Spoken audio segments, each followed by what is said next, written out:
Olá! Hoje vamos gravar o nosso 13º episódio e o tema que a gente escolheu foi um tema que eu tenho certeza que muitos de vocês vão se identificar e têm curiosidade de entender um pouco mais, de compreender, né, de conseguir detectar, perceber sinais e, inclusive, sobre direcionamento de tratamento, que é sobre depressão, ansiedade, episódios compulsivos, impulsivos e alguns transtornos de humor que são relacionados a essas comorbidades.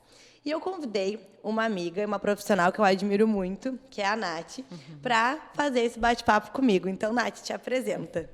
Oi, boa noite, Dessa. Primeiro, eu quero agradecer o convite. Fiquei muito contente e acho que vai ser um bate-papo bem legal. Então, meu nome é Natália Barreto, sou médica psiquiatra, fiz medicina aqui na Federal de Pelotas, fiz residência de psiquiatria também aqui em Pelotas, fiz mestrado na Católica de Pelotas em saúde e comportamento, fiz uma especialização em psicoterapia de orientação analítica, mas hoje trabalho só com psiquiatria clínica, que é a área da psiquiatria, né, que não trabalha com psicoterapia, mas que usa algumas técnicas e algumas abordagens psicoterápicas no atendimento do paciente clínico. O que a gente faz, então? Faz uma avaliação com um direcionamento para um diagnóstico e, a posteriori, um tratamento, né, das doenças, das patologias, dos transtornos psiquiátricos. Perfeito. E eu quero começar exatamente por esse ponto, né? A importância de um diagnóstico correto. Porque hoje em dia eu acho que está muito difundido, né? O que é um transtorno de ansiedade, o que é uma depressão, o que pode ser um TDAH, como a gente estava comentando mais cedo, né? Existe tanta informação, né? E só quem de fato pode dar esse diagnóstico correto é o psiquiatra, o psicólogo, né? E não a população comum, como muitas vezes acontece, ou um diagnóstico feito na internet. Então, trazendo esse assunto de depressão e ansiedade, eu pensei em a gente abordar esse tema pelo crescimento que a gente viu, né, desses transtornos de humor, principalmente depois da pandemia. Sempre existiu, né, mas acredito que depois desse tempo de isolamento, onde não se tinha muito contato com os amortecedores, né, do nosso dia a dia, a gente precisou entrar mais em contato com algumas situações pessoais, com alguns contextos de família, muitos medos, né, por conta da situação financeira, medo de vida, né? A gente precisou entrar em contato com situações que talvez a gente não estivesse pronto ainda para entrar. E isso foi desencadeando, né, além de tudo, com o isolamento social, não ter contato com aquelas pessoas, com as situações que nos fazem bem, isso foi aumentando e desencadeando muito medo, ansiedade, o que resultou nesse aumento abrupto, né, absurdo, de casos de transtorno de ansiedade e depressão. O que tu percebe, assim, de pré-pandemia e pós-pandemia dentro do consultório dessa prevalência dessas situações? Então, a depressão é uma das doenças mais prevalentes ao longo da vida, né? E aumentou 25% depois da pandemia, a prevalência. Então, já tinha uma prevalência alta, uma pessoa tinha a possibilidade, ao longo da vida, mais ou menos de 30% de desenvolver depressão, leve, moderada, grave, etc. E com a pandemia isso aumentou em 25% no mundo todo. Então, o que a gente mais vê são pessoas que estão deprimidas, né, no consultório.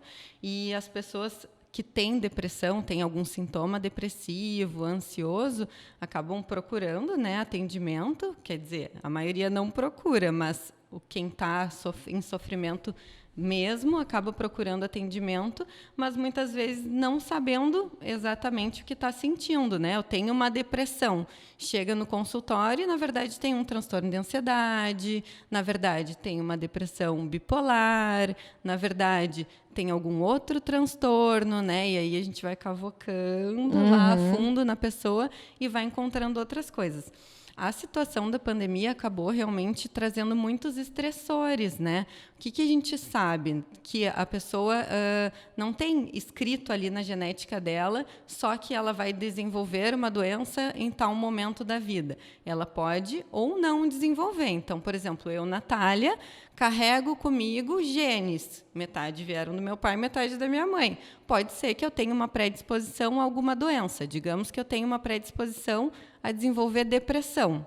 E daí, ao longo da minha vida, eu nunca tinha desenvolvido, nunca fiquei deprimida. E durante a pandemia, então, eu tive perda de familiares, eu tive perda financeira, fiquei sem trabalho, fiquei sem encontrar minhas amigas, então, sem a minha rede de apoio, né?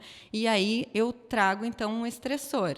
Somo a minha genética com o estressor, e daí pensando, né, no meu funcionamento mental, que iniciou lá dentro da barriga da minha mãe, né, e daí depois quando eu nasci e fui vivendo as coisas ao longo da minha infância e ao longo da minha adolescência, eu fui criando e modelando o meu temperamento, né, a minha epigenética, a minha forma de lidar com as situações, com mais ou menos resiliência em X ou Y situação.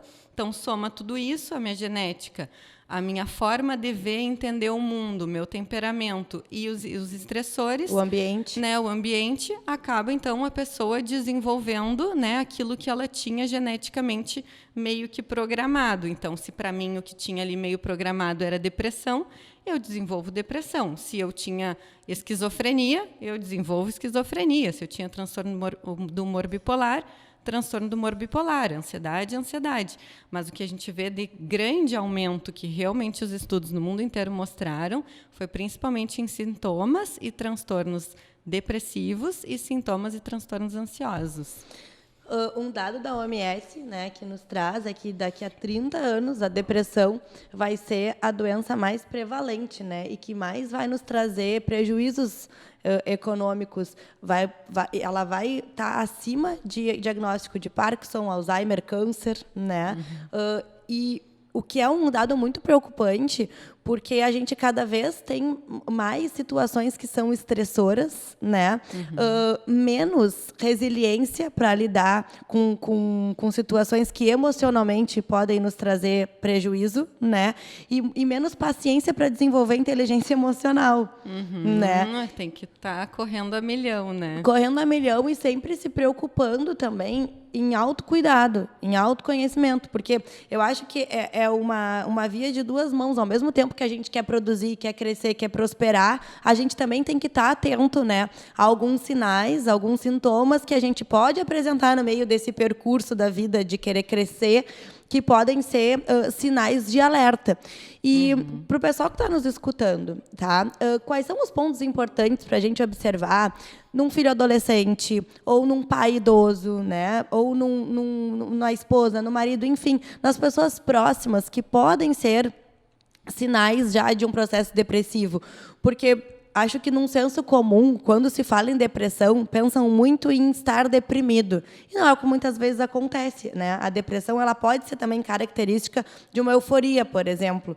Então, como explicar para o pessoal esses sinais para que a gente possa estar atento e não deixar isso chegar num nível já mais crônico, né? Num nível mais grave, que muitas vezes é necessário a medicação, né? Para conseguir tirar o paciente daquele quadro. Só para tu ter uma ideia, assim, tu falou isso da OMS, né, da depressão, que vai ser uma das doenças, vai ser a doença, né, que mais acomete pessoas no mundo.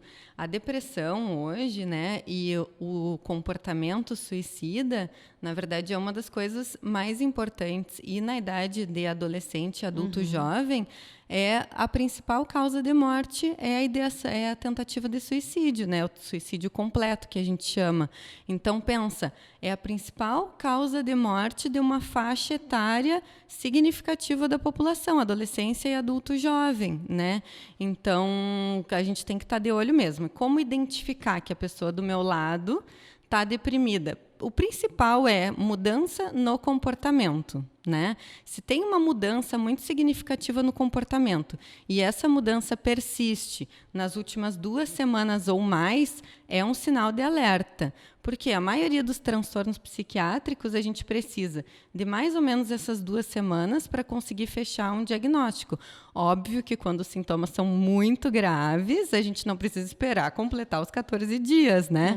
Mas se os sintomas são leves, moderados e a pessoa teve uma mudança no seu comportamento e isso já perdura pelos 14 dias, já significa que existe um problema ali. Depressão, como que a gente vê, né? Nos adolescentes nem sempre é igual nos adultos. Tu estava falando de uma depressão assim que todo mundo conhece, aquela pessoa que chora, Sim. aquela pessoa que se sente triste, aquela pessoa que está assim sem energia, sem ânimo, que nem às vezes eu brinco no consultório, né? Aquela pessoa que colocou o óculos da depressão, que está enxergando tudo cinza, né? Tudo perdeu cor, a pessoa perdeu o prazer e a vida com as coisas. Tá, essa pessoa é mais característica e a maioria, né, das pessoas ao redor vai perceber que ela está deprimida. Mas e o adolescente, a criança? Às vezes a irritabilidade é o mais importante, às vezes a dificuldade com o sono, porque a depressão influencia no ritmo biológico da gente, né? No idoso, uma falta de apetite, uma apatia, uma predisposição a outras doenças, aí não come bem, acaba ficando doente de outras situações, sente muita dor no estômago, dor no braço, dor nas costas. Bom, isso são algumas características, algumas coisas que a gente tem que estar de olho, né, para saber da depressão. Mas daí tu falou também dos tipos, né, de depressão. Às vezes a pessoa chama tudo de depressão, como eu estava falando antes, e não é. A gente tem assim vários tipos, né, de depressão. Então, por exemplo, a depressão unipolar é essa característica, que a pessoa ou está com humor normal ou ela fica com o humor para baixo. Então, tudo fica para baixo. Ela fica lentificada, ela fica sem energia, ela fica sem fome, o sono fica ruim, ela é chorosa, ela é desanimada, ela não tem prazer pelas coisas. Aí depois a gente tem a depressão bipolar, que é uma depressão mais atípica, né? É uma depressão que sim, pode ter o choro, a tristeza, mas geralmente traz uma irritabilidade, uma angústia, pode trazer bastante sintoma ansioso junto, pode trazer uma hiperfagia, então a pessoa comendo muito mais, né? Que a depressão característica geralmente diminui o apetite. Na depressão bipolar, na depressão que tem sintomas atípicos, geralmente aumenta o apetite. Aquela pessoa que dorme sem parar. Eu já vi paciente que dormiu assim 2 dias seguidos, sabe? Sem levantar praticamente nem para fazer xixi. Então, né, tem umas características atípicas e é claro que eu estou falando de algumas graves, né? Claro, claro. Mas daí a gente pode falar da depressão sazonal, que é uma depressão que também acende um alerta para o transtorno do humor bipolar. Aqui no Rio Grande do Sul não tem tanto, né? Mas países que ficam muito tempo sem ter sol, dá para ver muito a depressão sazonal. A pessoa entrou ali outono, inverno, começa a se deprimir e saiu a primavera, a pessoa reacende, né? Mas aqui na cidade, ainda mais agora nessas épocas de muita umidade, tu sabe que no consultório eu observo muito, não chega a ser, obviamente, um diagnóstico depressivo, Sim. mas um comportamento deprimido, posso falar assim? Mas é que daí é por causa do nosso ciclo circadiano, nosso ritmo biológico, né?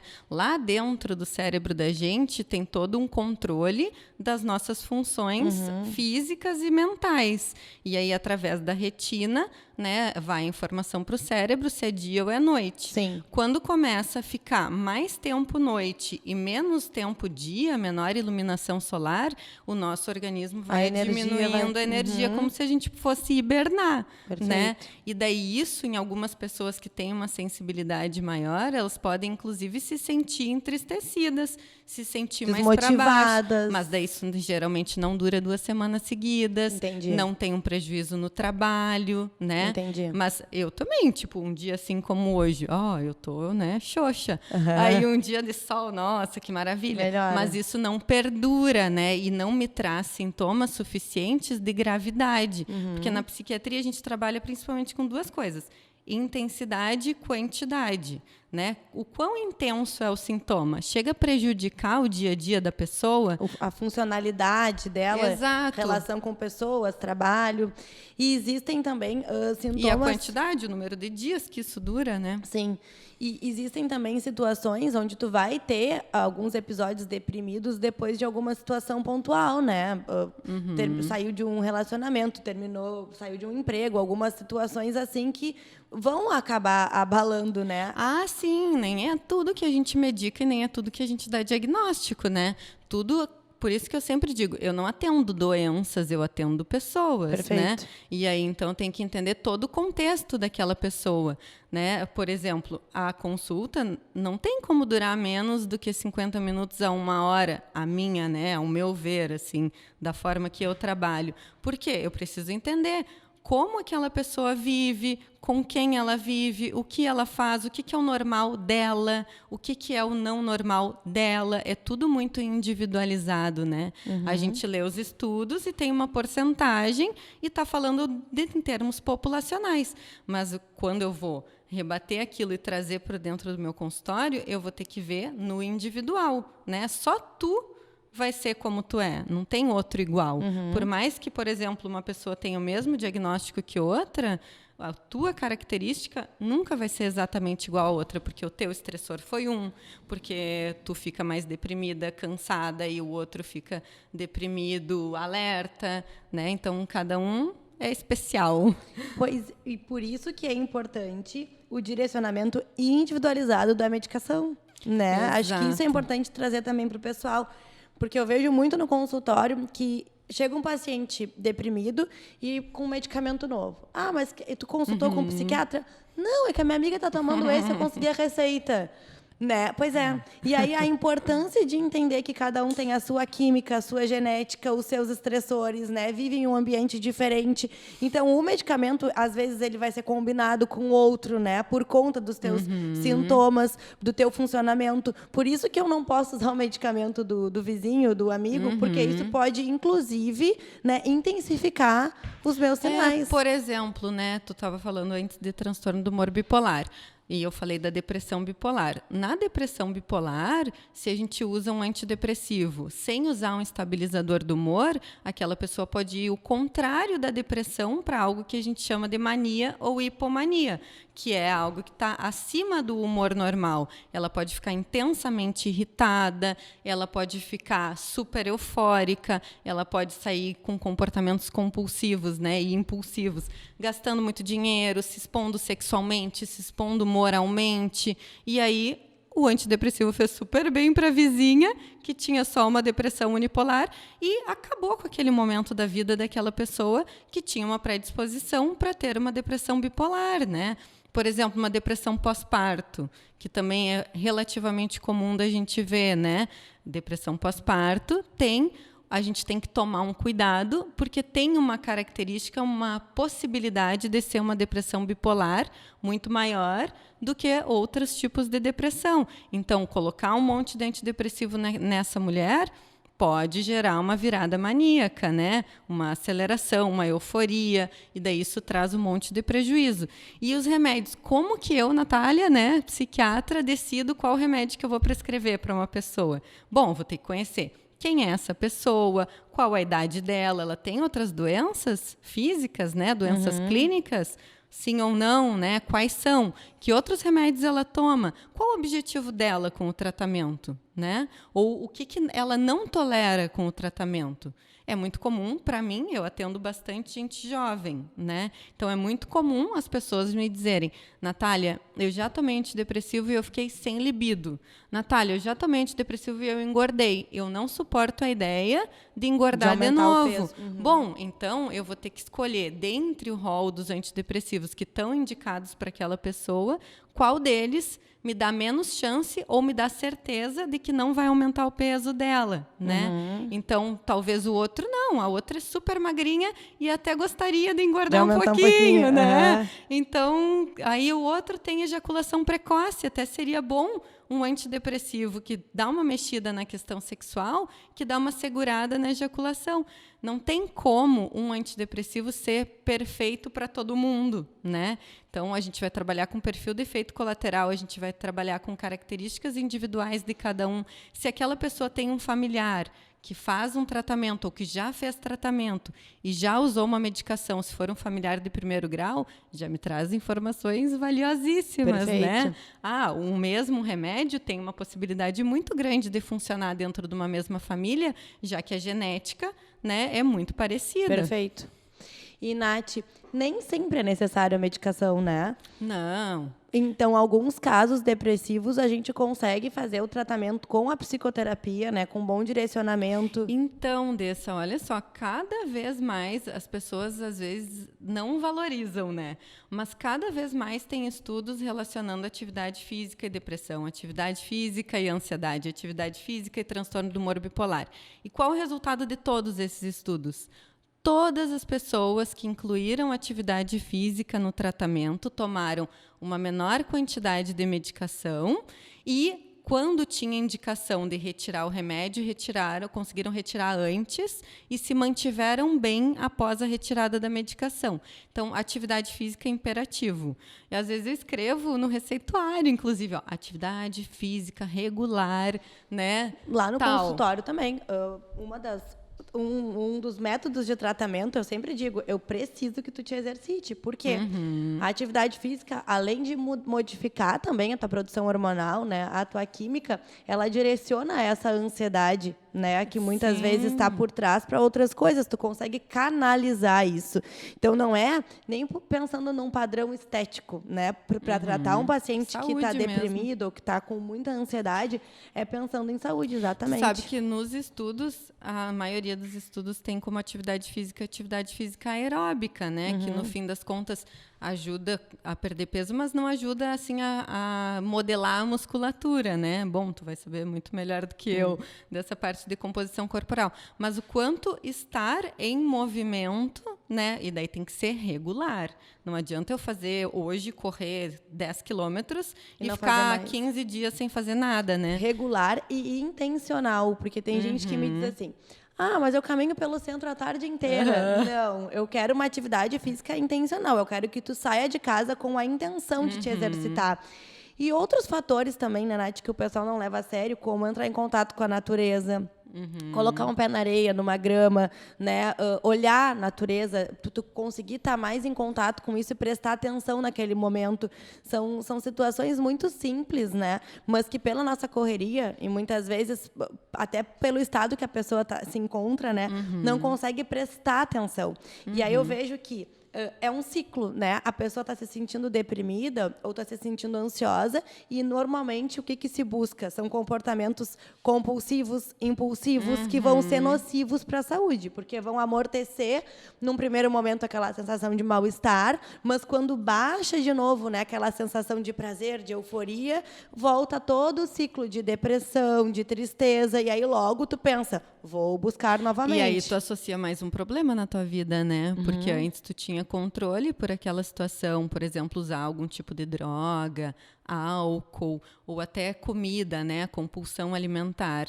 Tá, então eu tô super ansiosa, eu tô na correria, o meu dia tá horrível, e aí eu vou lá e desconto na comida. Só que daí eu descontei hoje e amanhã o meu dia foi igual ao de hoje, e daí eu não tenho tempo, pedi um iFood e eu também descontei de novo na comida. E aí isso vai trazer, além da minha incapacidade, né, a minha dificuldade, consequente incapacidade de frear isso, mais outros problemas. O meu problema físico, porque eu vou engordar, né? A minha sensação de tristeza por estar perdendo o controle e por esteticamente estar me sentindo mal e muito possivelmente um transtorno alimentar, né? Que daí a gente fala basicamente de 3 transtornos alimentares. O transtorno da compulsão alimentar, que é o mais frequente, um dado, 40% das pessoas obesas que procuraram tratamento nos Estados Unidos, procuraram tratamento para a obesidade, tinham um transtorno da compulsão alimentar. Então, tipo, isso é super frequente, é mais frequente do que a bulimia e do que a anorexia, e daí todo mundo conhece bulimia e anorexia e não conhece o transtorno da compulsão alimentar, né? E que é uma forma muito rápida, barata, fácil e aceita pela sociedade de acalmar essas sensações ruins, né? Eu tive durante muito tempo compulsão alimentar e até hoje eu faço esse tratamento para não ter recaídas. Então eu precisei reconhecer os meus gatilhos, né? Identificar quais eram os meus estressores para não me expor a isso, porque eu sei que se eu começo a me expor de novo a esses gatilhos, talvez eu não esteja pronta, né, para enfrentá-los e não cair naquela tentação de compulsão, porque eu sei que é uma zona de conforto. E acho que é legal também a gente explicar para o pessoal que quem tem essa predisposição a episódios compulsivos por comida, por exemplo, muitas vezes resolve aquele problema e, se não tratado, muda o foco. Então, eu vou tomar um medicamento que vai tirar minha fome. Ah, beleza, não estou mais comendo. Eu vou mudar o foco para compra. Aí eu vou beber, aí eu vou comprar. Eu vou beber, exatamente. Tanto que após cirurgia bariátrica, né, muitas vezes a gente vê que muda o foco de compulsão. O paciente que faz uma bariátrica e não é tratado, né, emocionalmente, não leva a sério essa parte do tratamento, muitas vezes começa a beber mais, ou muda essa compulsão por compras, ou muitas vezes por droga, né, jogo, pornografia. Todas essas ações que vão fazer o nível de dopamina ir lá no teto. E toda vez que baixa, a gente vai em busca, vai correndo, né, atrás dessa sensação de novo. Só que o nosso limiar ele fica cada vez mais exigente. Então, se hoje, por exemplo, uma xícara de café me satisfaz, amanhã eu vou precisar de 2, depois de 3. É que o cérebro da gente é muito esperto, né? Tudo que bate lá no centro do prazer, o cérebro quer. E daí isso é muito primitivo, porque não é algo consciente, é lá dentro do cérebro, é químico, é inconsciente, né? Então o cérebro transforma a gente num ratinho de arranjar satisfação, né? Quando esse botãozinho tá ligado, e daí os comportamentos impulsivos e compulsivos ligam esse botãozinho, a gente vira escravo do nosso cérebro. E aí o teu cérebro vai querer comida, comida, comida, ou vai querer droga, droga, droga, ou vai querer sexo, sexo, sexo, ou compras, compras, compras. E aí, se tu não der um stop nisso, e daí a medicação é um auxiliar, né? A auxiliar medicação químico, né? É um auxiliar, a medicação não faz o milagre, né? O que faz o milagre?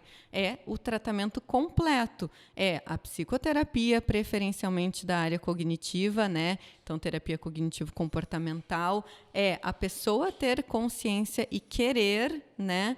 E a pessoa também lidando, como tu mesma disse, né? Eu já sei os meus gatilhos. E a pessoa também não se colocar em teste, né? Isso que tu falou, eu não me coloco na situação. Tá mais do que correto, porque a gente não deve se testar. É só para tu te frustrar. Porque imagina, tu sabe que aquilo te faz mal, então para que tu vai te colocar numa situação que tem uma possibilidade gigantesca de te fazer mal, de tu ter uma recaída e logo em seguida tu ficar frustrada, triste, chateada, né? Eu ouvi uma frase, esses dias eu estava estudando sobre essa parte mais neuroendócrina, né, dos episódios compulsivos, e eu ouvi uma frase que eu adorei, que esse ambiente de prazer, essa zona de prazer, é um lugar que o cérebro reconhece e ele quer sempre voltar. Então, ele vai sempre te direcionar as tuas ações, atitudes, pensamentos para voltar para aquela zona. E pensando nessa forma protetora que eu te disse, por exemplo, hoje em dia, olha, raramente, deve fazer uns 3 anos que eu não vou num rodízio de pizza, ou que eu não vou num sushi livre, entende? Porque eu sei que isso, para mim, é um gatilho e é me expor a algo que não vai me fazer bem. Eu prefiro, então, pedir a pizza num tamanho, ok? Pedir o sushi numa porção, ok? Porque eu não vou ficar nervosa com aquela quantidade. Por mais que eu faça tratamento há anos, por mais que eu tenha essa consciência, eu sei que é ficar cutucando uma área que o meu cérebro reconhece como prazerosa. E eu sei todo o pós que eu sinto depois. Eu lembro que é a pior parte, né? Nath, quando eu tinha os episódios compulsivos, eu não conseguia, era uma recaída atrás da outra. Eu consegui melhorar quando depois dos episódios, eu me forçava a anotar as sensações. do pós, entende? Algo bem cognitivo, porque né, aí e no outro comportamental dia mesmo. eu acordava e lia, e eu não lembrava mais de como tinha sido a sensação. Só que quando eu lia as minhas palavras, eu pensava, sério que eu escrevi isso? Nossa, foi muito ruim mesmo. Então eu não vou querer passar por isso de novo. E aí aos poucos, toda vez que eu ia para um lugar, por exemplo, num sushi, eu pensava, não vamos escolher o livre, Andressa, porque tu sabes qual vai ser a tua reação depois. E aí isso foi fazendo com que eu diminuísse e ir encontrando estratégias, como atividade física, né, como ler livro, ler coisas que me trazem prazer, que aí eu modifiquei a minha recompensa. Porque o meu cérebro segue em busca, né, dessas sensações de prazer. Só que eu consegui identificar quais eram as que eu poderia buscar, as ações que eu poderia buscar, que não seriam nocivas para o meu dia a dia. Isso é bem importante, né? Porque às vezes a vida da pessoa tá tão vazia que a única fonte de satisfação é a fonte que é doente, né? É a compulsão pela comida, é o uso de droga. E, por exemplo, em drogas, né, na comida não é tanto assim, mas num grau mais grave pode acontecer, a pessoa vai largando os seus prazeres em função daquilo, né? No jogo patológico é muito comum da pessoa ficar só focada ali no computador e praticamente não sair, joga. Nas compras, a pessoa também acaba não tendo prazer nas outras coisas e daí só compra. Então, num primeiro momento, quando a pessoa não está conseguindo parar com o comportamento, entre aspas, ruim, então inclui comportamentos bons. Os comportamentos, entre aspas, bons vão ocupando uma parte do tempo da pessoa, vai gerando um pouco mais de satisfação, que não é igual à satisfação do comportamento compulsivo, Não é. né? Não é, e daí é E difícil lidar com isso. A gente tem que aprender a se Mas tem acostumar que com um limiar aprender. menor É. de prazer, né? Eu sempre digo, é que nem fazer dieta. Nem sempre o alimento saudável vai ter É gostoso, o mesmo né? paladar, né? O mesmo prazer do que o hambúrguer, a pizza. Mas aí tu tem que aprender a te acostumar, né, com esse paladar diferente para poder ter uma vida mais saudável, pensando em saúde, Claro. né? Não tem como competir. Não tem como competir um pedaço de chocolate com uma maçã, por exemplo. Entende? Sim. Os prazeres são completamente diferentes.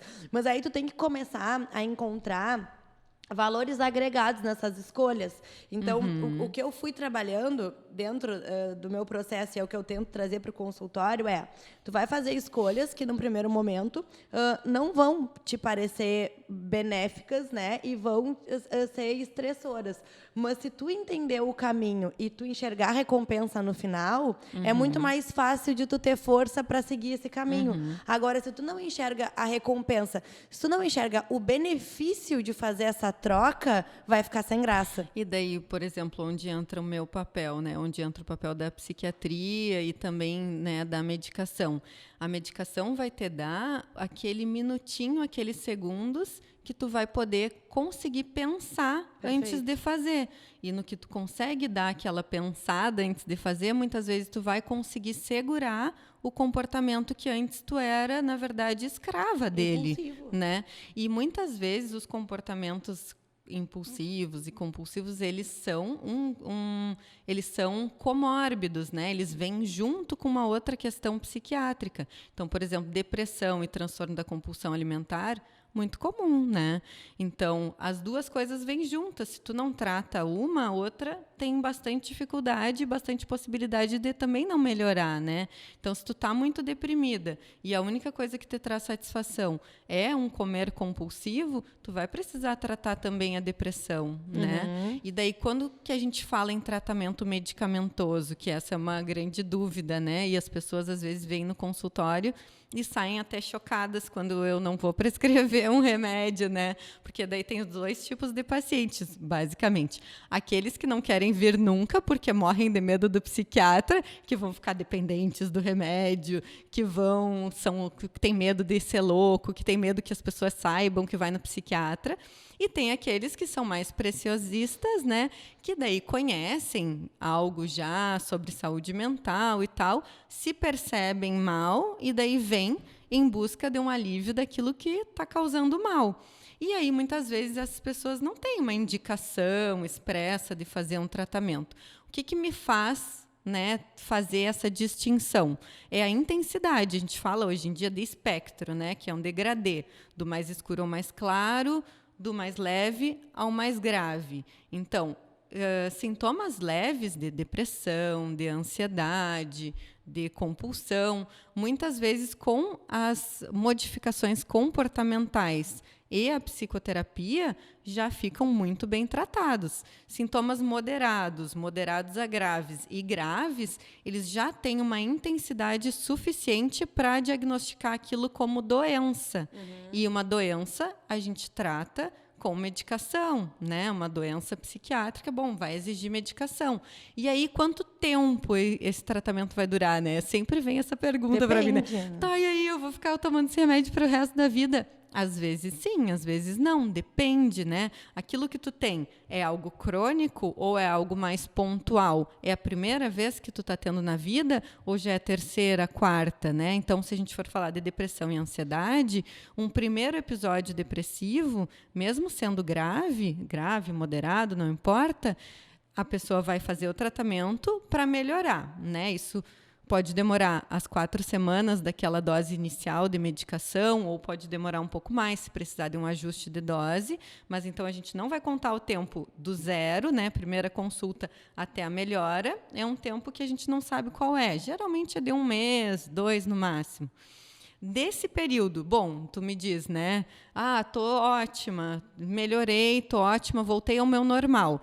Então, a partir de agora, vamos contar um tempo que, num primeiro episódio, é de mais ou menos 9 meses a 1 ano. Se fala cada vez mais em aumentar o período de manutenção, né? E daí, se é um segundo episódio na vida, esse período vai de 1 ano e meio a 2 anos.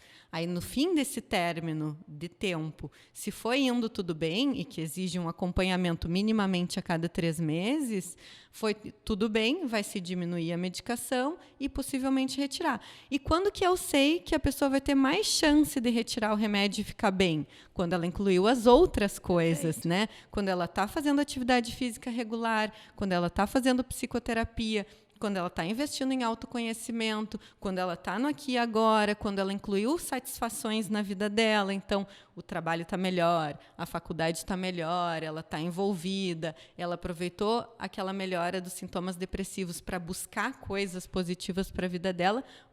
Show! Esse paciente eu sei que vai ter alta, né? Pode ser que daqui a algum tempo, né? Já que a genética, a gente não tem como passar um scanner e saber, né? E nem os estressores, daqui a pouco a pessoa perde alguém, né? Sim. Então, pode ser que daqui a 2 anos, daqui a 3 anos, esse processo. a pessoa precise fazer um segundo tratamento. E aí, a partir de um terceiro tratamento, hoje a gente já sabe que vale mais a pena manter o tratamento a longo prazo, porque aquela doença já tem características de cronicidade, ou seja, é que nem um diabetes, não vai ter cura, é que nem uma hipertensão, não vai ter cura, a não ser que algo muito mais drástico aconteça, né? Por exemplo, uma pessoa diabética que daí perdeu uma quantidade muito significativa de peso, não tem mais nenhum outro problema, faz atividade física, é relativamente jovem, tá, mas então na depressão e na ansiedade, a partir do momento que a pessoa tem uma depressão crônica, um transtorno de ansiedade que é crônico, vale mais a pena manter a medicação e ela seguir com a vida ok, joia, bem, do que a gente tirar o remédio para ficar observando ela piorar. Sim, né? Com certeza. Até porque a gente conhece hoje sobre o cérebro algo que se chama neuroprogressão. Se fala muito em inflamação, né? Que a doença, a depressão, é uma doença também com caráter inflamatório. Esse caráter inflamatório também atinge o cérebro. E daí é como se a cada episódio depressivo a pessoa fosse perdendo neurônios.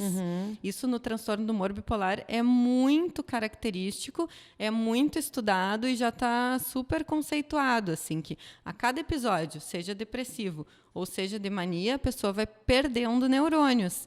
E aí, então, a gente tem como objetivo no tratamento que a pessoa não tenha novos episódios. Pois, é isso que eu ia então, dizer. manutenção do tratamento, né? Não é interessante ficar com as recaídas, né? Porque, além de todo o malefício estrutural da vida dela, ela também vai ter malefícios que vão ser metabólicos, né? Então, o quanto mais a gente conseguir manter aquele paciente a longo prazo sem esses vai e volta, né? Só que para isso é essencial, vou reforçar, ter todo o acompanhamento em volta, né? Que é da qualidade do sono, atividade física, se possível, acompanhamento da psicoterapia, né? Porque a medicação, ela vai ajustar a química, né, do teu organismo, mas ela não vai resolver os teus padrões. Isso tu vai ter que aprender a lidar com as situações, né? Então, por isso que é um tratamento que ele... É multidisciplinar, É né? multidisciplinar, exatamente. E é o que muitas pessoas não entendem, né? E até, né, tipo, o medicamento, muitas vezes, eu sei que existem muitos pacientes que são resistentes, né? Mas eu sempre digo, às vezes tu tá tão deprimido ou tu tá tão ansioso que tu não tem nem força para ir buscar esses recursos, né, que a gente precisa usar concomitante. Porque, de fato, tu tá num Tu baixo precisa do astral. remédio para poder buscar o resto, né? Depressão é sério o negócio, não é brincadeira, não. A pessoa realmente fica sem energia, sem ânimo, não consegue fazer exatamente nada, muito menos buscar a atividade física, né, o cuidado com a alimentação, a natureza, nem o próprio trabalho, às vezes, né, nem as próprias obrigações a pessoa consegue. Mas daí já é num nível mais grave, assim, né? E o ano passado, quando eu passei por um processo depressivo, inclusive foi tu que me ajudou, foi impressionante, assim. Eu sou uma pessoa muito ativa, que gosto muito de fazer as coisas, de encontrar as pessoas, amo o meu trabalho. Eu não tinha vontade de fazer nada. Eu só queria dormir, eu não queria mais treinar. Eu chegava na porta da academia e eu dizia para o meu personal, eu não vou conseguir descer. Eu não tenho força para descer. Eu chegava para atender e pensava, eu queria ficar em casa dormindo o dia inteiro. Foi aí que eu comecei a me dar conta que isso não era um comportamento que combinava comigo. Né? E aí isso foi se estendendo por um longo período, até que eu comecei a, de fato, fugir das minhas obrigações do dia a dia. Aí foi que eu entrei em contato contigo. Não, peraí, realmente... E tu viu a importância de tu te conhecer, né? Exatamente. Tu saber como é o teu funcionamento normal e daí identificar que aquilo não é normal para ti, que aquilo já está durando um período de tempo que está te causando um prejuízo e que mesmo que tenha um estressor, uma situação, né, que piorou, que causou, que desencadeou, já não é mais justificado aquele sintoma todo durante todo aquele tempo para aquela situação. Aquilo foi só um gatilho, né? Que daí iniciou um processo depressivo e que daí sem medicação é bem complicado, né? Se fala assim que uma depressão moderada, por exemplo, que não chega a sintomas tão graves, se não tratada, ela vai durar em torno de 5 a 9 meses. Meu Deus. E daí pensa o prejuízo de uma vida de uma pessoa, vai perder 1 ano, né, de vida. E não é nem só o perder, né? É todo também o impacto que isso tem nas tuas relações familiares, profissionais, né? Muitas vezes tu acaba destruindo relações, né? Te afastando de relações por conta desse comportamento que eu acho que quando a gente não está pronto para aceitar esse processo, a gente muitas vezes vai colocando embaixo do tapete, entende? As nossas ações. Vai tentando hipercompensar de alguma forma, né? Mas é que o cérebro da gente, e a gente é esperto, né? O cérebro da gente é esperto também. Ele vai tentando realmente usar forças de onde não tem e tentando hipercompensar das formas que dá para que tu sobreviva. Só que daí chega um momento que aquilo não deu conta ou trouxe um problema a mais. E aí tu te dá conta, ou aquilo não funcionou e daí a ladeira abaixo, né? Agora, momento confissão, né? Eu também já estive deprimida, né, gente? Então, não é à toa, né? Às vezes que a gente está na área, a gente se percebe muito mais. E para mim, teve características parecidas, mas um pouco diferente do que para ti. Por exemplo, eu percebi que eu estava deprimida quando eu também parei de ir na academia, não tinha vontade mais de ir, ia me arrastando, ficava o tempo todo pensando, assim, olhando para o meu personal, eu pensando, vou matar esse cara. Eu não tenho força para levantar. Eu acho que eu vou me fazer para ver se ele me dá menos exercício hoje. Tá, foi o número 1. Depois eu comecei a ir trabalhar e eu amo estar no meu consultório, tanto que agora eu saí de todos os outros trabalhos e estou só no consultório 100% do meu tempo de trabalho. E eu pensava, tô cansada, queria ir embora, e pensava, eu tô mal. Até que um dia eu estava deitada, assim, no sofá da minha casa, tipo, um dia ótimo, com sol, que sempre me faz bem, que sempre me dá vontade de sair. E eu entrei em casa na sexta de noite e já era domingo de tarde e eu só tinha tomado banho e trocado de pijama. E daí eu pensei assim, nossa, eu passei a semana inteira dizendo que eu tô mal, eu tô atirada, estaqueada no meu sofá, alguma coisa de muito ruim tá acontecendo comigo, né? Aí fui fazer um retrospecto, assim, e daí já fazia mais do que 2 semanas que as coisas foram começando a ter prejuízo. Por exemplo, o WhatsApp. Fazia um tempão que fora do horário de trabalho eu jamais respondia o WhatsApp. Então eu fazia todo o meu esforço, meu cérebro, a minha alma, tudo, fazia todo o esforço possível durante o horário comercial. E quando terminava era como se desligasse uma chave em mim e daí eu só dormia para acordar no outro dia e fazer as minhas obrigações, né? E aí eu me assustei nesse final de semana porque eu pensei, será que eu vou ter força para continuar fazendo as minhas obrigações, né? Foi aí que eu tive que buscar uma colega, né, para conversar, tirar, né, ver o que eu ia fazer comigo mesma e daí usar pelo período que foi preciso uma medicação, né? Eu lembro que eu comecei, o que me disparou assim, muita atenção, foi que eu comecei de novo a ter princípios de episódios compulsivos, né? Porque eu estava muito desconfortável, mas eu não conseguia identificar por quê.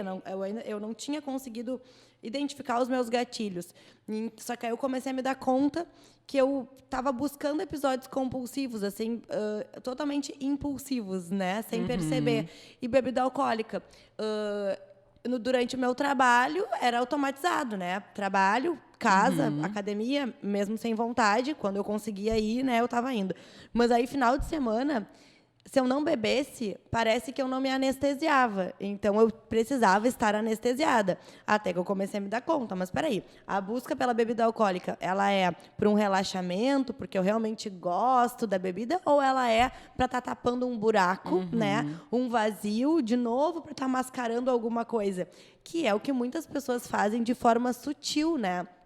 Hoje em dia. Chega em casa todos os dias do trabalho e abre uma cerveja, toma um vinho. Isso já mostra um certo desconforto com uma rotina, porque não é uma forma de relaxamento que é saudável e que não é nocivo para o teu funcionamento de sono, né, de saúde como um todo. Então, por isso que eu digo que tem alguns sinais que a gente vai começando a apresentar na nossa rotina e vai tentando trazer, que pode ser um sinal de alerta. A mesma coisa com compras. Isso tudo foi ano passado, quando eu comecei a perceber que tinha alguma coisa mal. Eu não conseguia ficar sem viajar muito, muito, muito, muito, muito, ou comprar muitas, muitas, muitas coisas, entende? Porque aí parece que eu ficava num vazio, assim, num limbo, numa coisa que eu não sabia, eu não conseguia mais identificar para que a minha existência acontecia. E aí, quando eu comecei a me questionar sobre daí tu fica só no comportamento, total, né? Fica fora todo e qualquer pensamento. Tu só tem o comportamento, né? E aí é como se tu ficasse realmente com a cabeça vazia, né? Porque daí tu não raciocina para não entrar em contato com aquilo que está te incomodando e te deixando triste e deprimida. E daí fica tentando hipercompensar de outras formas, né? Anestesiando aquela sensação. Só que daí dá ruim, né? Porque daí traz o prejuízo, né? As compras tu te sente sem conseguir parar de comprar, daqui a pouco a conta vem literalmente, né? Sim, vira uma bola de neve. Vira uma bola de neve, exatamente. E se tu não tem esse controle, né, tu vai vivendo, como eu disse, nesse ciclo, né? Porque todos os dias tu vai buscando uma nova forma de prazer que vai ser certamente nociva para ti, e tu te acostuma com aquilo. Tu já nem pensa, tu automatiza aquele comportamento. E tu sabe outra coisa que agora tu falando, né, fui fazer uma reflexão sobre quando eu estive deprimida, e aí me identifico com algumas pessoas que dizem, quando estava tudo ruim eu dei conta. Aí quando a poeira baixou, é que eu percebi. Óbvio, porque a gente vai tentando realmente dar conta das coisas, porque a gente não tem outra opção, né? Quando que eu me deprimi? Depois que minha mãe teve câncer, veio se tratar aqui em Pelotas, e na sequência a gente descobriu que a minha irmã estava com câncer e também veio se tratar aqui em Pelotas.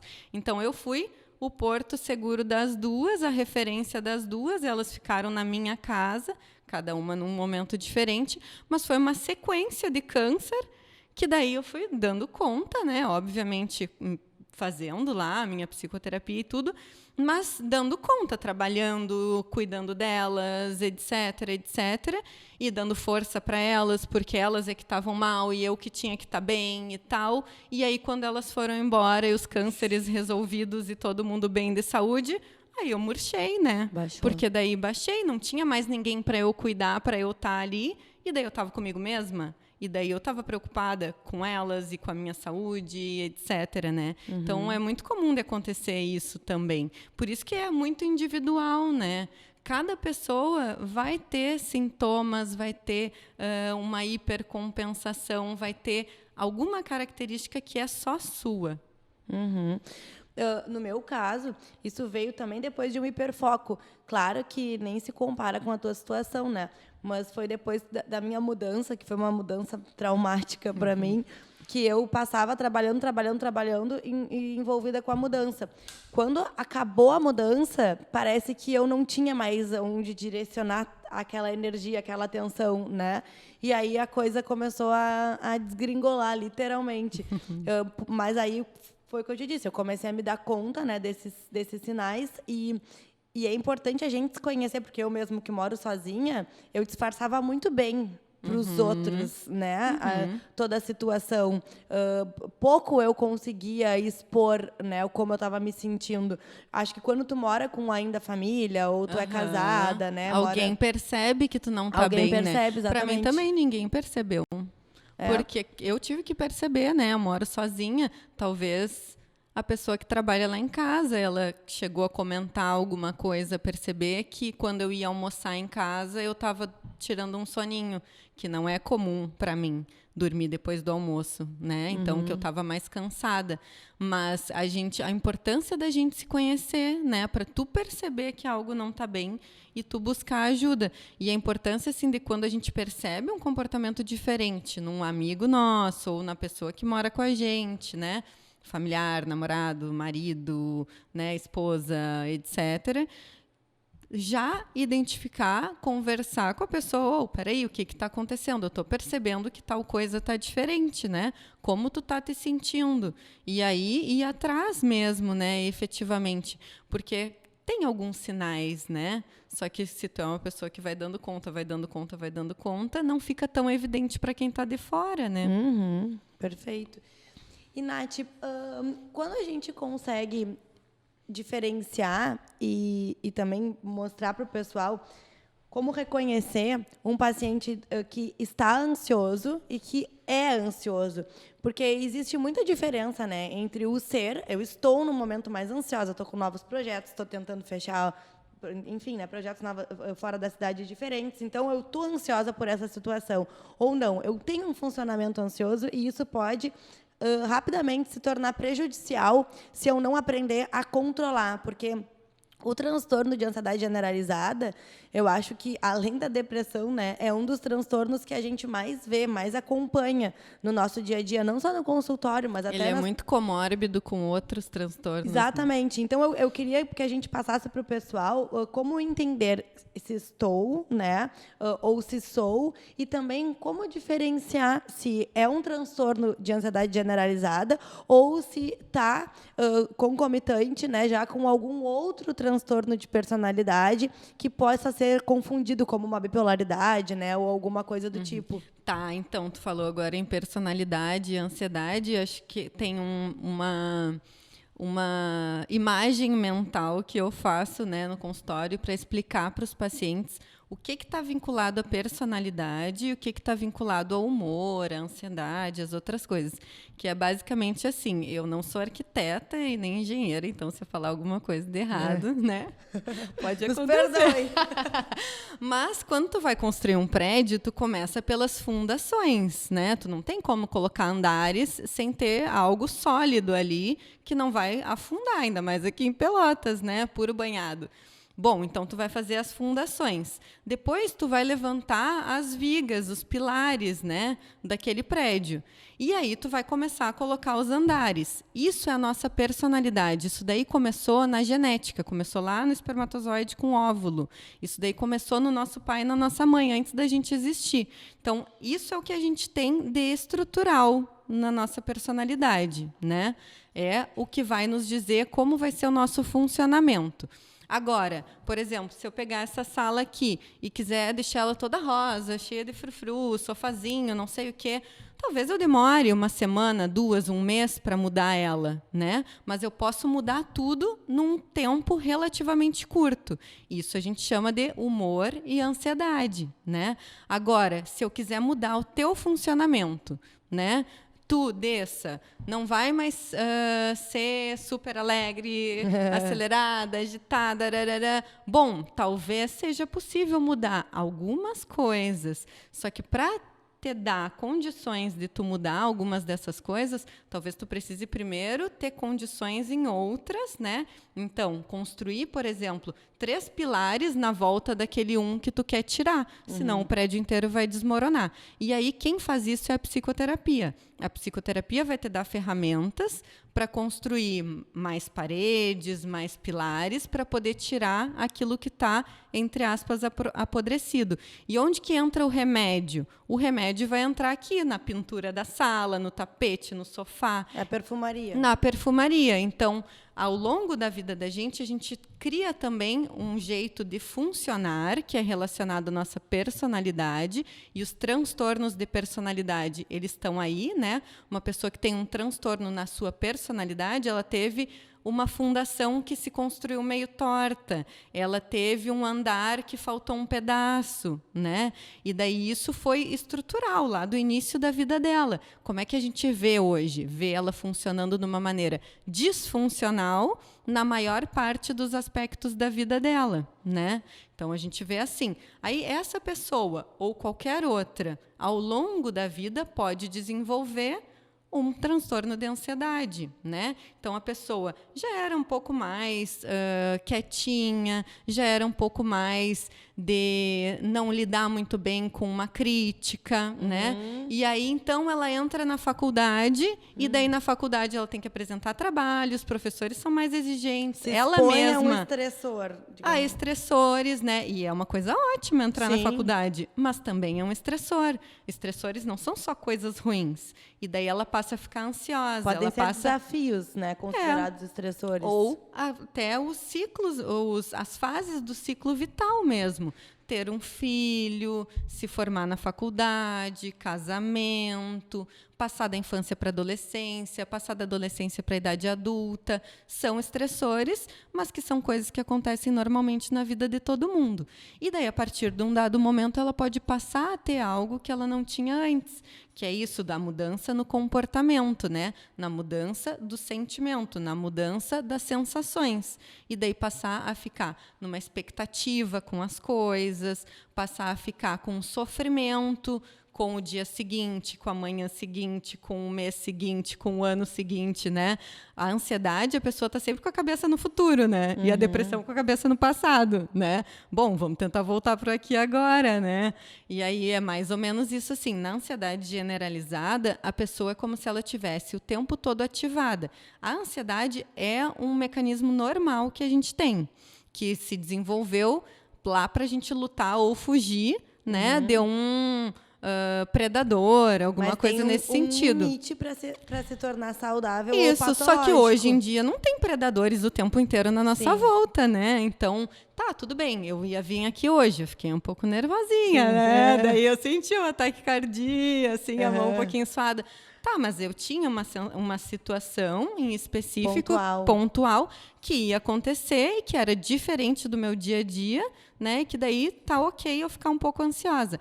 Agora, a pessoa que tem um transtorno de ansiedade generalizada, ela tá o tempo inteiro assim. É como se o disjuntor lá dentro da cabeça dela tivesse ativado para medo e para o tempo todo ficar em alerta. E eu sempre gosto E é muito cansativo, imagina tu o tempo todo em alerta, assim, hipervigilante. Tudo que está acontecendo à volta, E tu está prestando normalmente atenção. a ansiedade é o medo das coisas que vão dar errado no futuro, né? Tu vai sempre criando situações Que nem são pro verdade. negativo, né? Porque normalmente uma pessoa que tem essa cabeça mais ansiosa, esse funcionamento mais ansioso, não é um ansioso pensando que vai dar tudo certo e sendo otimista. É um Exato. ansioso já sempre com um pensamento catastrófico, né? De que vai dar tudo errado, de que a situação vai ser assim. Eu sempre... Daí a gente separa a expectativa da ansiedade. Comumente, popularmente falando, a gente chama tudo de ansiedade, né? Até postei ali no meu Instagram, nos stories. Ai, ansiosa pelo nosso podcast hoje. Não, eu tô na expectativa Sim. pelo podcast. Algo bom, eu tenho uma expectativa boa. A ansiedade, não. Se eu estivesse ansiosa, eu ia estar pensando, meu Deus, eu vou chegar lá e vai dar tudo errado. E se eu falar alguma coisa errado e você me atrasar... Eu vou ficar com vontade de fazer xixi, vai dar errado, a Dessa não vai estar lá, eu não vou saber o que falar, eu Isso vou tudo esquecer, é a nossa eu vou não sei o mente quê. literalmente nos boicotando, né, Nath? Catastrofizando a situação toda, né? Eu sempre fui muito ansiosa. E, assim, eu criava situações mirabolantes no colégio. Eu lembro na minha cabeça, assim, olha... E aí, o que acontece? Quando tu tem um funcionamento muito ansioso, tu cria essas situações e tu começa a ter atitudes na qual muitas vezes realmente vai te boicotar e vai te levar, né, para situações erradas. Lógico. Eu lembro uma vez... Para corroborar com o teu pensamento, né? Tu acaba te expondo exatamente, a pro situação. teu cérebro entender, tu estava certo, olha aí, ó. Deu merda, literalmente, né? Eu lembro uma vez que eu sempre fui muito nervosa para a prova no colégio, muito nervosa. Então, tipo, eu estudava muito antes, eu tinha que ficar estudando até 10 minutos antes da prova, senão eu achava que eu ia rodar. Eu sempre achava que eu ia rodar, tá? Eu sabia toda a matéria de cabo a rabo e nunca estava bom. Aí teve uma vez que era uma prova de ciências e que eu não tinha estudado tanto quanto eu gostaria. A gente estava na 4ª série, eu acho. Eu nunca esqueci disso. E aí eu matei um período que antecedia a prova para dar mais uma estudada. Só que eu estava tão nervosa que eu botei o despertador para o horário errado e me perdi do horário da prova. E a professora chegou lá indignada e disse, mas o que tu está fazendo? Está todo mundo esperando para começar a prova. E eu disse... O nome dela era Béia. Eu disse, Béia, é que eu precisava estudar mais sobre o planeta tal, porque eu não tinha conseguido repassar. E aí, aquela cena ficou muito na minha cabeça de Pobrezinha. que eu tinha sempre esse tipo de funcionamento negativando as minhas ações. E aí, consequentemente, muitas vezes, eu tinha ações que me levavam boicote, a um né? ambiente que ia ser totalmente estressor, porque aí eu cheguei atrasada na prova, todo mundo ficou rindo, porque sabia que eu estava na biblioteca estudando, que eu era a nervosa da turma. Então, são situações que tu vai criando e tu vai te colocando, muitas vezes, num contexto que vai ser negativo. E quando tu aprende a racionalizar, né, e aí a terapia cognitivo-comportamental te ajuda muito nisso, né? Tipo, não, peraí, vamos entender.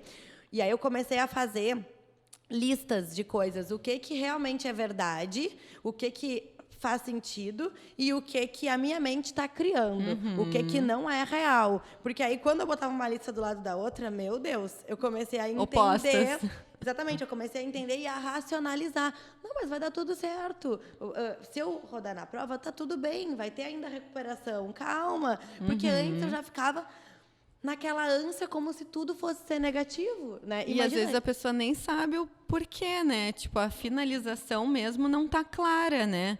É a expectativa de que vai dar algo errado, a catástrofe que vai acontecer, né? E daí a pessoa não enxerga a situação, que daí tudo bem se não passou na prova, tudo bem se, sei lá, né, não chegou no compromisso no horário. Teve outro ano também que eu fiz o primeiro Enem que roubaram a prova, não sei se tu lembra. Sim. Teve um Enem que roubaram a prova e aí saiu o gabarito também. A gente estudou um ano inteiro para o vestibular. Eu estava muito nervosa. Um final de semana antes, cancelada a prova. Bah. E eu lembro que eu pensava, meu Deus, eu passei o ano inteiro sofrendo e aí tem algumas coisas que tu não tem controle. A pandemia nos trouxe isso, né? Quanta coisa a gente achava que poderia ter controle e a mente ansiosa tenta controlar tudo, né? E quando veio a pandemia...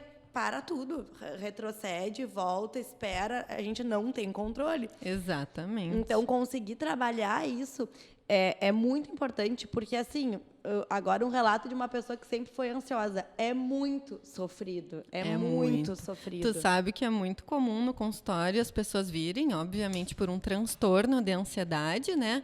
Aí a gente começar a tratar o transtorno de ansiedade, por exemplo, um transtorno de pânico, né? Ou uma ansiedade generalizada, e daí a pessoa ficar bem, e daí dizer, meu Deus, como eu vivia antes. Eu me dou conta que eu era ansiosa de vida inteira. Né? E daí com o tratamento, que daí alivia realmente, né? A pessoa vai lá, faz a psicoterapia, também toma medicação, a pessoa se dá conta que ela viveu uma vida inteira ansiosa, uma vida inteira mal, uma vida inteira nessa expectativa ruim, né? E que daí tem que se reconhecer, sabe? Isso também um passo muito difícil, tipo, tá, e agora? O que eu faço da vida? Mas hoje em Como dia... que a pessoa não se reconhece? Esse ano é o que aconteceu comigo. Esse ano eu precisei entender quem eu sou de novo, assim, porque eu nunca fui desse jeito. E tudo que acontece de errado, que eu tenho calma para entender, para pensar, eu digo para os meus amigos, é que eu tô tratada, gente. Porque eu nunca teria atitudes como as que eu tenho agora, entende? Então, eu entender que eu sou uma pessoa, hoje em dia, mais racional, que eu consigo pensar, analisar, ter mais calma, não ficar... E que bom que é ter o controle sobre a tua vida, poder ter uma vida tranquila, né? Só que daí tem pessoas que logo no início do tratamento, ou, né, em momentos assim que se dão conta, elas ficam meio sem saber quem elas são. E daí, tipo, eu era aquilo. Não, aquilo era o que estava doente em ti, né? Por exemplo, alguém que fica impulsivo, né? Que é impulsivo. Aquela pessoa que vem e daí já sai briga, e daí já grita e não sei o quê. É da característica dela. Não, geralmente é alguma coisa que não está bem. Aí trata, aí a pessoa deixa de ser aquela porra louca que era, né? E daí, quem sou eu? Aí é um novo trabalho, inclusive psicoterápico, né? Para a pessoa conhecer quem é ela, sem aquela nata do leite, né? Sem aqueles sintomas que estavam ofuscando, na verdade, a pessoa, né? Para mim, o que é mais estranho hoje em dia é olhar para a comida e não ter episódio compulsivo. Eu ainda acho muito doido, assim, tipo, tá numa festa, num lugar que eu sei que tem comida disponível e eu não tenho vontade de comer, assim, ou eu já vou alimentada, ou realmente eu só provo. Isso para mim é uma novidade. E com a bebida alcoólica também, do tipo, eu não quero beber porque amanhã eu quero acordar, eu quero treinar, eu quero estudar.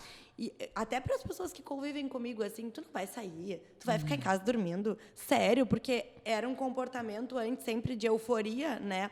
E de busca por vazios. Porque uma pessoa que é ansiosa, ela vai estar sempre querendo ficar ocupando o seu tempo, né? Ela dificilmente vai... O tédio é uma das coisas que mais descompensa uma pessoa não existe com viver ansiedade, no tédio. Né? E aí, quando tu vai aprendendo que o viver no tédio faz parte da vida, né? Que nem todos os dias vão ser super divertidos, super agitados e que tá tudo bem, assim como o estar triste, né? A aprender também a reconhecer as emoções e saber que elas fazem parte, sim, do teu dia a dia, dos teus contextos. Não é todos os dias que eu acordo super alegre, feliz, como normalmente eu sou. Tem dias que eu estou mais chateada, que eu estou mais triste ou até um pouco angustiada com alguma situação, mas está tudo bem. Antes eu não aceitava isso. Eu pensava, não, eu não posso ficar com esse sentimento, eu preciso resolver, eu preciso fazer não sei o quê. E aí, às vezes, não conseguia, porque, obviamente, nem tudo depende de mim, né? Sim. Não conseguia ter essa resolução e aí partia para os comportamentos impulsivos e compulsivos, né? O que hoje eu já consigo parar, analisar. Tá, mas vamos dormir? Eu converso muito comigo. Vamos dormir? Vamos ver se amanhã tu vai acordar com esses mesmos sentimentos?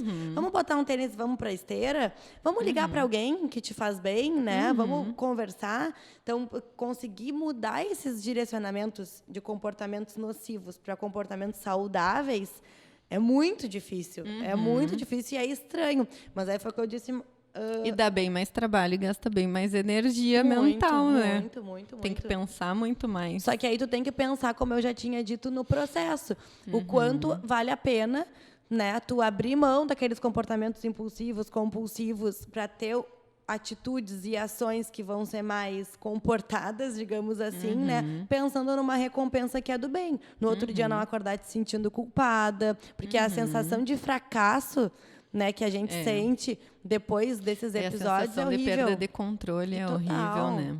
Totalmente. A tristeza, a angústia, o programar fazer diferente, daí dar errado de novo. Tu não ter controle sobre ti é muito horrível, né, Nath? Tu tá diante de uma situação que tu não sabe como tu vai lidar, como tu vai reagir, porque tu racionalmente sabe que deveria ser de um jeito, mas aí emocionalmente tu é impulsiva a ponto de perder o controle. É que nem, como tu citou o exemplo, quem costuma ser grosseiro na fala, né, ou irritado, muitas vezes a pessoa se arrepende, né, porque é um impulso. Só que como ela ainda não aprendeu a lidar com aquilo, ela estoura. E aí depois que ela estoura, opa, né?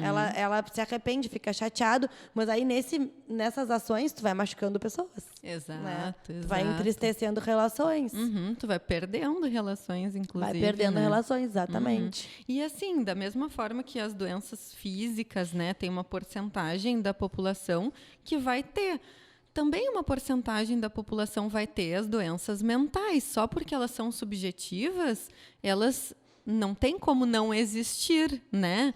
Aquilo que é palpável, as pessoas têm uma facilidade de entender, né? Então, fui lá, medi a pressão 3 vezes e as 3 vezes vieram alteradas, então eu sou hipertensa, vou tomar um remédio e vou seguir à risca o tratamento. Agora, eu tô impulsiva, eu tô deprimida, eu tô ansiosa. Não, daí não. Aí eu tenho que, sei lá, resolver de qualquer outra forma, né, que não seja buscando coisas saudáveis, etc, né?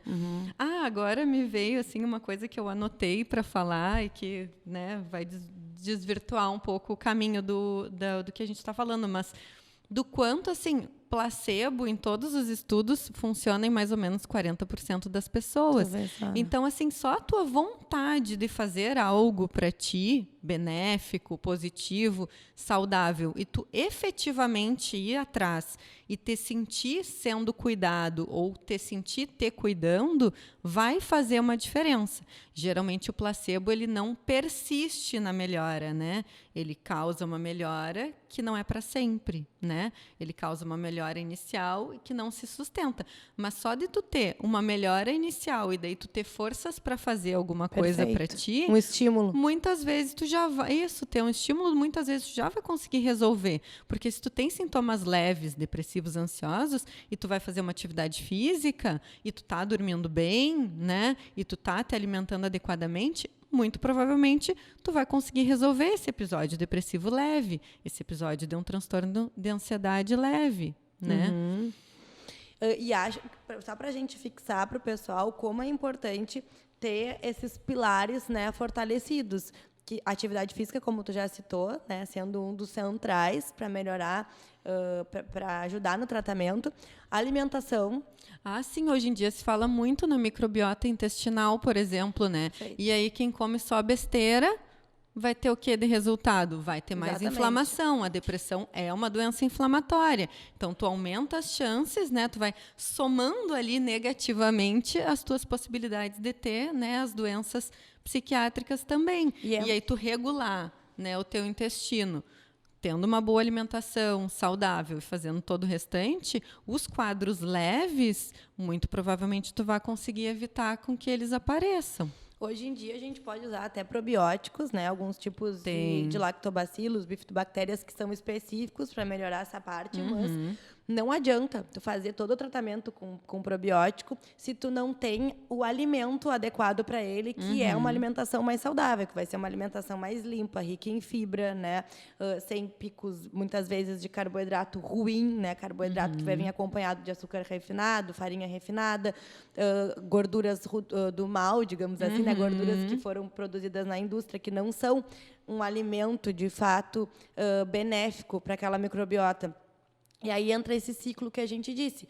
Tu tá deprimido, tu tá te sentindo mal, e aí tu não tá disponibilizando nutriente para o teu organismo, né? Tu só tá enchendo a barriga, literalmente, e amortecendo esses teus sintomas, porque são alimentos palatáveis, que te dão uma explosão, né, de bem-estar momentânea, e em seguida um pico, né? Baixa, um pico, exatamente. É um pico que depois baixa. E até em depressões graves, hoje em dia tem vários estudos, né, e mostram realmente a eficácia de usar esses probióticos junto com uma boa alimentação, né? Porque na depressão grave, resistente ao tratamento, se tenta de tudo, né? E daí tem algumas pessoas que respondem bem junto com o antidepressivo, junto com todo o tratamento medicamentoso, também usar os probióticos, até porque tem algumas medicações que também acabam desregulando, sim, né, a microbiota intestinal. Os antidepressivos são muito tranquilos, na verdade, né? Uma pessoa, se precisar usar a vida inteira, na maior parte dos antidepressivos, né? Por exemplo, os inibidores seletivos da recaptação de serotonina, a pessoa pode usar a vida toda e não vai ter um grande prejuízo. Ou uma pergunta que eu recebo direto, né, no Instagram, consultório, WhatsApp: pode beber? Então, a maioria dos antidepressivos não tem interação com o álcool. Então, eu sempre falo assim para os pacientes, né? Na maior parte das vezes, o teu tratamento entra na tua vida para ter uma vida normal. E não tu é anormal porque tu faz o tratamento, né? O remédio te dá a possibilidade de buscar coisas normais da tua vida, normais tuas, né? Com a chateação, eu sempre, né, dou esse adendo, com a chateação de tomar o remédio todos os dias, porque remédio só funciona dentro do corpo. Sim. Não funciona na caixa, não funciona bem guardadinho, no porta-comprimidos, etc., né? Então, é tudo uma questão, assim, de ajuste. Perfeito. E também, mesmo que siga com o consumo da bebida alcoólica, né, que não seja num padrão exagerado, porque sim, senão tu não tá levando o né? tratamento a sério, né, que nem com a comida. Tem pacientes que usam medicamento para perda de apetite, mas não respeitam essa perda de apetite. E aí eu brinco, tá, mas só um pouquinho. Tu tá fazendo uso de um medicamento que é caro, né, para tirar o teu apetite, mas tu não tá respeitando, tu segue comendo bobagem, tu segue comendo em demasia, então não faz muito sentido. Porque daí tem que tratar também a relação dessa pessoa com a comida, né? Porque se eu sou, por exemplo, uma pessoa que tem um prato cheio, que desde muito pequena minha mãe encheu o prato, colocou na minha frente e disse: tu vai comer até o fim. Né? Como que eu vou enxergar um prato cheio e não vou conseguir terminar tudo? E como que eu vou enxergar um prato cheio de vazio? Né? Então, eu vou ter que tratar a relação da pessoa com a comida, a relação da pessoa com a alimentação, a relação com a pessoa com a origem, né? Na verdade, de tudo. Sim, com todo o contexto, né? E aí entram vários padrões, né, que a gente já trouxe, que é o autoconhecimento, conhecer a sua história, né? Trazer um pouco uma reflexão para a criação, para a relação familiar, né, que são pontos tão difíceis, né, para muitos pacientes, até porque às vezes a gente vai colocando embaixo do tapete muitas angústias, mágoas, né, e aí quando estoura parece que vem tudo junto e a gente tem que aprender a lidar com tudo ao mesmo tempo, né? Que é difícil lidar, né, mas se a gente tem uma ferida, aquela ferida está aberta e tu começa a botar areia ali em cima, bom, não vai curar nunca. Tu vai ter que limpar a ferida, isso dói, né? Abrir a ferida, né? E esperar cicatrizar, botar remédio todo dia, dói, né? E aí lidar com as suas emoções, os seus sentimentos, as suas chateações, traumas, etc., é dolorido, mas no fim, né, assim, ao longo do caminho, vai ter um efeito benéfico, que é o quanto tu vai ganhar de amadurecimento, o quanto tu vai ganhar de conhecimento sobre ti, e daí tomar as rédeas da tua vida, né? Porque enquanto tu tá à mercê disso tudo, tu não tem controle sobre nada. As coisas te controlam, né? A compulsão te controla, o álcool te controla, né? Os jogos, as compras, essas coisas te controlam. É um trabalho a longo prazo, né? E é um trabalho de mãos dadas, assim, com o psiquiatra, com a nutricionista, com a psicóloga, né? Com o educador físico e consigo mesmo, né? Acho que a mensagem que a gente pode deixar afinal é a gente precisa querer, né, esse tratamento, a gente precisa se sentir pronto para essas mudanças, porque tu vai te desapegar de muitas coisas que para ti são confortáveis, né? São confortáveis num momento de prazer agudo, né? Não a longo prazo. Então isso é muito importante e ficar atento ao teu funcionamento, né? Ao que te faz bem, a como tu costuma funcionar, a quem está à tua volta também, né? Como que as companhias. As companhias, exatamente, porque eu acho que às vezes tu tá te sentindo bem, tu tá conseguindo ter uma produção no trabalho legal, emocionalmente contigo tu tá bem, mas tu te expõe a companhias que disparam em ti muitas vezes essa ansiedade, essa agonia, esse mal-estar, né? E não tem porquê, quando a gente consegue reconhecer, né, o como muitas vezes essas pessoas acabam sendo maldosas, né, nocivas para a gente, é difícil também tu conseguir te afastar, né, dessas coisas, mas é essencial para que dê certo, porque não adianta usar o medicamento, né, e seguir se expondo ao estressor, gatilho, à né? situação, exatamente. Tem alguma mensagem final, Nath, que tu queira deixar para o pessoal sobre tudo que a gente trouxe? Então, acho que o importante, né, é tudo isso que tu falou, assim, finalizando, concordo, né, com tudo que tu falou, mas também, assim, de que não tenham medo, sabe, do psiquiatra, não tenham medo da saúde mental, ajuda. não tenham medo de buscar ajuda, sabe? Eu brinco, assim, algumas vezes, né, para deixar o clima mais tranquilo, tipo, eu não mordo ninguém, sabe? E o que tu tiver dúvida, leva tuas dúvidas e não escuta tudo que as outras pessoas têm para falar, sabe? Se tem alguém que está ali para te ajudar, ok, aceita a ajuda. Agora, para te colocar para baixo, para invalidar o que tu está sentindo, deixa de lado, pensa em ti, né? Porque quem tem que melhorar e a vida é tua, né? Quem tem que melhorar é tu. Vai atrás daquilo que tu tem o feeling de que tu precisa. E tá na dúvida, procura o profissional, sabe? Tenho medo de ir no psiquiatra.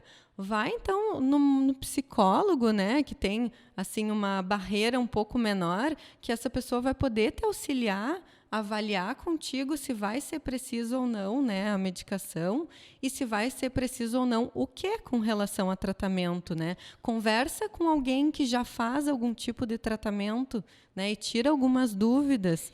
Ou procura no Instagram e pergunta, sabe, para profissionais. E não se sentir inferiorizado por precisar de ajuda, né? Porque muitas vezes são situações da nossa vida que nos expõem, né, a esses estressores que são gatilhos para a gente, com todas as nossas características e nossa carga genética, como tu já disse, que nos tiram do nosso próprio controle. A gente não consegue conduzir a nossa própria máquina, né? Muitas vezes por situações que a gente não escolheu. Então, o conseguir aceitar que eu preciso de ajuda para voltar a ser funcional, né? E que não necessariamente isso vai ser para sempre, isso pode ser num momento bem pontual, é importante. Eu acho que para tirar um pouco esse preconceito, né? Sim. E também quando se precisa de algum acompanhamento, algum tratamento a longo prazo, também não ter medo disso, sabe? Porque no fim, né, se tu tiver uma doença reumatológica, uma hipertensão, diabetes, etc., é tão melhor tu estar tratado e seguir a vida normalmente, né, do que tu ter aquela coisa que tá o tempo todo te colocando para baixo, que tá o tempo todo te atrapalhando, que tá não te permitindo crescer nas tuas mais diversas áreas, que te dificulta nos relacionamentos, né? Então, ter uma vida mais leve também significa, algumas vezes, encarar um tratamento a curto ou a longo prazo. Tem que ver o que é indicado para ti, né? Acho que essa é a mensagem, assim, também. Não tem outra pessoa que vai ser igual, não tem outra pessoa que vai ter a mesma indicação. É tu, né? Procura o que é para ti. E entender que esse tratamento vai te tirar de uma exposição a situações que te fazem muito mal, né? E as situações que te trazem muitos prejuízos. Então, tu conseguir voltar a conduzir o teu carro, né? Tu ser o piloto da tua vida, sem que as outras coisas te controlem, é muito importante para a gente ter uma vida mais saudável e mais feliz, né? Com certeza, né? Com certeza. E é um alívio, né? É um alívio. Que bom tu poder fazer as tuas coisas, ser feliz, tu aproveitar teu trabalho, tu aproveitar teus relacionamentos, né? E ser feliz e ver graça nas coisas, que muitas vezes é o que a gente ter prazer, perde, né? Quando a gente nem consegue curtir os processos, quando está deprimido ou quando está dentro de um transtorno de ansiedade, né? Porque a gente, como tu disse, ou está sempre buscando o que já passou, ou pensando lá na frente, e muitas vezes não aproveita o aqui e o agora, que é tão importante, né, para a nossa construção e para que a gente consiga também construir o que a gente almeja, né, para o nosso futuro. Com certeza. Nath, Ai, muito obrigada. Adorei. Passou voando, nem sentimos. Muito obrigada. Ai, eu que Vamos te pensar agradeço. no nosso próximo tema. Sim. Em breve trazer mais assunto aí pro pessoal. De coração, muito obrigada. Ai, eu que agradeço. Então,